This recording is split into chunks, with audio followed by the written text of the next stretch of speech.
keadilan dan kopiannya diserahkan ke silakan. Sidang lanjutan 5 pendemo dalam kasus pengerusakan di pendopo pemerintah Kabupaten Nganjuk digelar di Aula Rutan kelas 2B Nganjuk dengan agenda sidang pembacaan pledoi. 1 orang di antaranya 5 terdakwa asal desa Ngepung, Kecamatan Patian Rowo ini tak bisa hadir karena sedang sakit. Adapun 4 terdakwa yang mengikuti sidang yakni Suyadi, Suroso, Selamet, dan Sakrion. Sedangkan terdakwa Sutrisno tidak menghadiri persidangan karena sedang menjalani perawatan di rumah sakit. Setelah sidang dibuka, Majelis Hakim mempersilahkan penasihat hukum membacakan pledoinya. Namun, perwakilan penasihat hukum meminta waktu agar satu perwakilan membacakan nota pembelaan yang dipersilahkan oleh Majelis Hakim.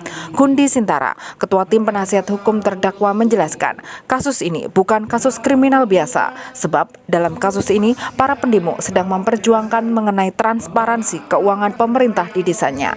Pihaknya menilai dakwaan jaksa penuntut umum atau JPU tidak bisa dibuktikan. Jaksa dinilai tidak konsisten karena pot dan slot pintu pagar Pemda yang ditaksir seharga Rp750.000 kemudian dalam persidangan menjadi Rp9,4 juta. Pihaknya menuntut seharusnya hukuman para terdakwa bukan hanya diringankan melainkan harus dibebaskan.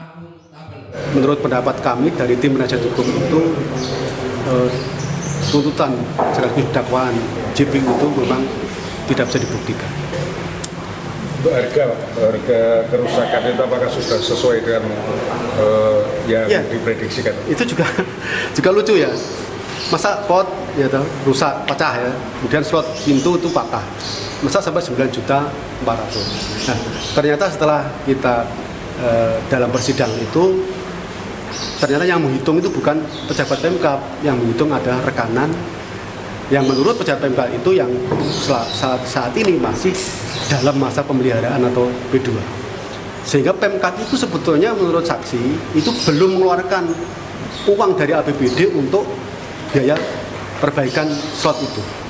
Belum ada. Apa Pak substansi dari pledoi yang dibacakan Pak kepada hakim Pak? Ya intinya tugas kami itu kan menjadi penyeimbang dari dakwaan atau tuntutan dari jaksa. Adakah yang meringankan Pak bagi terdakwa?